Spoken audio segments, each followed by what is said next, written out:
admit that today's topic is a difficult one, but it is a necessary one.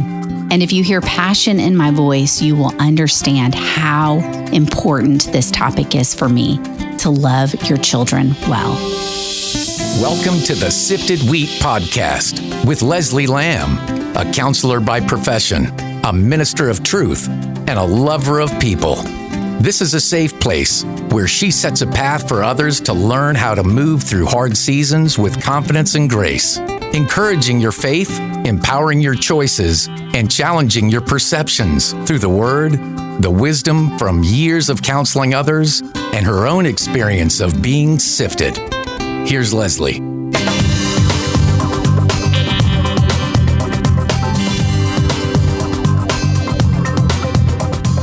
This is my most desperate petition to love your children well. I wish I could say that this isn't an issue, but sadly it is. I would say that most people think that they are loving their children and maybe they're doing the best they can with what they have. But those insecurities and fears and pleasures often don't communicate healthy love to their kids. In order to get into this conversation, we first have to understand two things about a child's brain. They take things literally, and they don't have the ability to critically think through what someone is doing or telling them without any guidance. There are a few spaces where that matters greatly, but two places that are consistently areas of confusion are sarcasm and assuming that kids should know what is happening and why. They don't. They shouldn't, and you shouldn't expect them to. If you can't tell, if I come off a little feisty, it's because I am passionate about the souls of children. They are the true victims of the world. They can't advocate for themselves or use their voices to affect change or make choices of power to get out of situations that are dangerous or harmful to them. Most of the work that I do in counseling is reaching into the souls of hurting individuals to go in and rescue that child that no one saw, that couldn't speak up, and who didn't understand what was happening, but somehow believed it was entirely his or her fault. Because of that, I know that in sharing this conversation, I'm not only talking to parents who are needing the reminder and guidance of how to love well and safely, but potentially it can provide comfort to the hurting inner child who wasn't loved well, to advocate and validate his or her experiences. One thing we know about parenting is it's usually reinforced through modeling. Whether we want to or not, a lot of the time we will pattern our parenting after what we saw and what we experienced. We have very little other context to guide that relationship, which means that we might unintentionally visit the same wounds on our children that we have incurred. Or we might believe that if we just do the opposite of what was done to us, that it'll be better parenting. But as a counselor, I can say, as I have seen, different isn't always better. It's just different. For instance, I remember when I was a kid and I was mad at my parents because I had to clean my room and do chores. More than a few times I would say, fine, treat me like slave labor, but when I have kids, I will never make them do this. Did I mention my family nickname is Sassy?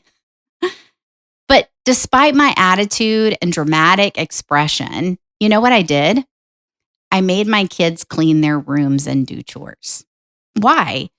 Because somewhere along the way, I saw the value in what my parents were doing.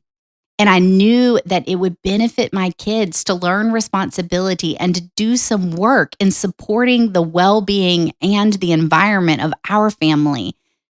Did they also think I was being unreasonable at times? Maybe. But unlike my parents, instead of saying, you'll do it because I told you to, I actually explained why I needed them to do their part for the family. So the reason was less likely to be misunderstood or projected in anger. Another space that this shows up in people's stories is from a past of physical abuse. Parents can think it's okay if I yell or reject or belittle because at least I didn't hit them. No, that's not better. It's different. But research shows that emotional and verbal abuse leave far more lingering scars because they're the unseen wounds that reinforce identity that are hardest to heal. Or maybe we've had a history of conflict that created an atmosphere of fear. And so we move in the complete opposite direction and choose passivity and even absence. That creates a lot of confusion, and isolation can bring children into a place of pain and misunderstanding, fearing that they've lost our love and they've lost value because they aren't experiencing the same connection. So what do we do if what was modeled was abusive, dismissive, or neglectful? Who can our model be then? The good news is that God is more than ready and able to fulfill that role. He calls himself Father as a primary title, and Jesus reminded us of his nature and his provision for his children over and over. I've learned in my own life as well as in those that I've counseled that when we allow ourselves to be reparented in love by God, we will begin to use that as the standard by which we parent our own children in love. So what are some ways that I can love my child? Well, there are a couple of things that we can do to express love. And the most important expression of love is positive attention. You know why most kids act out? It's not because they're bad or rebellious. Most of the time, it's because they've been trained that when they act up, they're attended to. Even negative attention is attention. So one way to cut down on discipline problems is to make sure that you're providing attention to your kids all throughout the day. Positive attention, safe touch, engagement, encouragement. I'm sadly only beginning to counsel the forgotten ones of social media and digital devices. And maybe we aren't just scrolling mindlessly distracted because it's so easy to do. And let's be honest, parenting is hard. But sometimes we can even be so focused on capturing memories that we aren't considering our impact. And I can tell you without a doubt, what we do and how we do it and the way we treat our children does impact them. I do not say that to create fear, but to encourage positive engagement. Another way that you can love your children is by being honest with them. Say what you mean and mean what you say. There are two spaces that come to mind where we need to do better. One is don't use threats. First of all, they don't amount to much if you've no intention of following through with it, so why do it? And secondly, kids will believe what you tell them. I had a client one time that was so afraid to get close to her father because he told her that if she didn't stop misbehaving, he was going to take her to the woods and leave her there. Even though he didn't do it, the thought that she might eventually do something that would provoke that response was enough to shut down her vulnerability and her trust with him. He had no idea that she had that fear. In his mind, it was an empty threat with no real possibility of happening. But in her mind, it was a potential threat that brought on anxiety and interrupted her safety. The second place is don't be sarcastic with your young children. They might play it off with you, but internally, they cannot comprehend sarcasm. They can't critically think through what you might mean instead of what you actually said. I remember one time regretfully when my daughter said something that was not the correct answer about the capital of Japan or something like that. Instead of coaching her into the right answer, I popped off sarcastically, and I thought you were the smart one.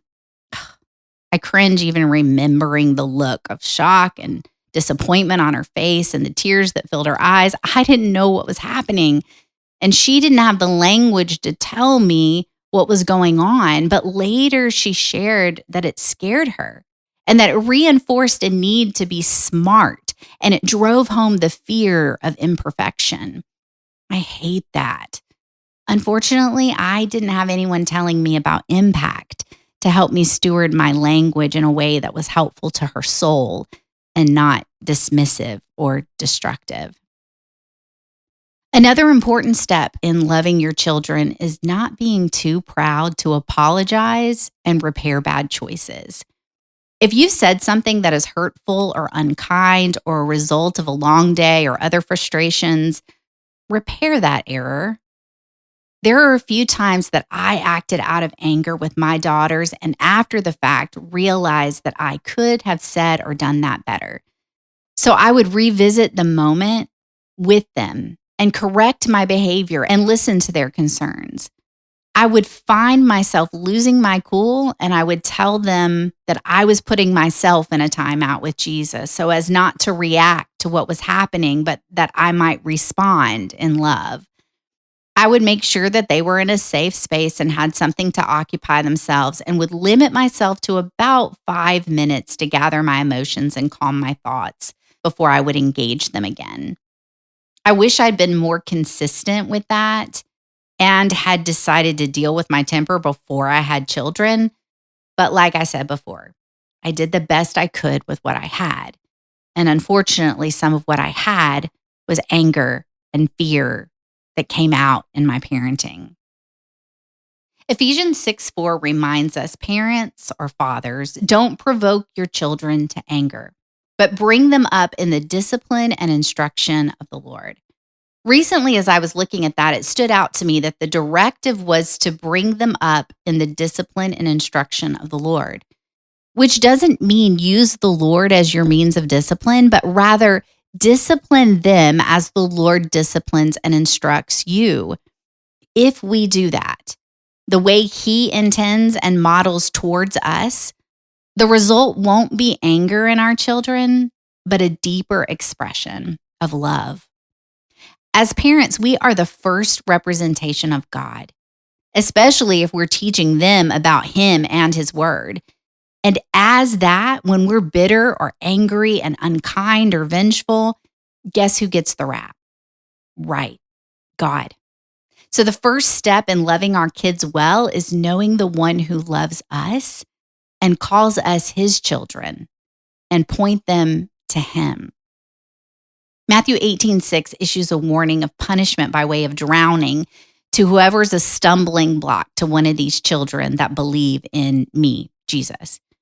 That word stumbling block is a Greek word that can also mean offend, entrap, or entice. That's pretty significant. So when we're being warned against stumbling blocks, we could translate that to mean whoever negatively impacts one of these children who believe in me. Ouch. The point is, there are huge consequences for our dismissal of children in society and community. That being said, there's a reason that Jesus interchanges stories of God with shepherds and fathers. He's both. And as parents, we need to recognize the difference between parenting in fear and parenting in faith. Our kids are going to make choices that scare and frustrate us. And the older they get, the more that's going to happen. They're human beings trying to figure out the world around them and their own identities. But if we engage those experiences with fear and control, chances are good that we're going to make huge mistakes. Fear drives and manipulates and coerces. Fear has to be in control and will very often push our children away. But faith leads, it guides and directs. It trusts that there's something bigger at play and someone more powerful than either parent or child. Someone who cares and can intervene. Faith can engage patience and kindness and goodness along with correction and information because it is the fruit of the Spirit intertwined to bring a deeper intimacy. It is easier to say that than to do that, sure. But when I've let faith lead me in parenting my kids, even my adult kids, it's gone smoother and been much less chaotic and confusing for both of us. So what are some things that you might need to shift around in your life and your priorities to love your children well? Do you need to have a timeout too? Is God trying to get your attention about how you're parenting through your kids? Are they more emotional or more agitated than usual? Are you saying what you mean and meaning what you say? Or are you being snarky with them and then getting mad when they're snarky with you? Remember, they're imitators. Or maybe you need to pause in your correction and lean into them with connection. And most importantly, we all need to lean into faith over fear. The world is going to throw a lot of things at us. Life does that. But when we respond in fear, we can't lead and love the way that we are intended. So, if you've been driving in fear, maybe revisit that conversation. Maybe apologize for being fearful instead of faithful. Faith leads and encourages connection. And if you're using God as a means to punish your children, please stop now. Religion oppresses, but Jesus liberates, and his love always hopes and always endures. So we need to pray more and worry less. After all, they were God's kids first. He can reach them where you can't, and he loves them more than you can even imagine. Obviously, none of these episodes are going to be exhaustive about how we can love those in our lives, but specifically with children. And some of you may be asking, like, well, Leslie, one of the ways that we love our children is by leading them to God and bringing them to church and teaching them to love the word. Yes, 100%. But if we are only doing that and we are not first representing God in our daily lives, then none of that matters. I see it every day. The kids that are hurt the most and have the most confusion and will walk away from faith are not the ones who were taught to read the word and love the Lord, and that was modeled for them. The ones that struggle the most are the ones that are told all of those things, and yet they did not see their parents walk it out. So, yes, I want you to love your kids and teach your kids to love the Lord. But if we only teach them to do what we say and we don't actually model for them what that looks like, then in the end, we're going to leave them with far more confusion and a real threat of losing their faith than if we were just modeling love and modeling how Jesus loved and how God loves and how it continues even when things don't go well, even when things are hard, even when there are stressful things happening in our lives or we have questions. They need to know we can have questions and we can still be safe and we can still be good and we can still turn to the Lord. So yes, absolutely. I want you to show love to your kids by showing them who love is. But we first do that in who we are. So that's the main point that I'm trying to say. And that's the main point that I've learned, not just in my life, but also through years and years of counseling. People are watching us. Our children are watching us more than they are listening to us. And what we do counts far more to impact their lives than what we say. So I hope you're already thinking of ways to love your children and making a plan to do that today. And in the next conversation, we're moving deeper into the family unit and also another means of showing love to your children by love your spouse. Until then, know that God's example always brings connection. It always brings peace, and it always brings a deeper expression of love. So love well.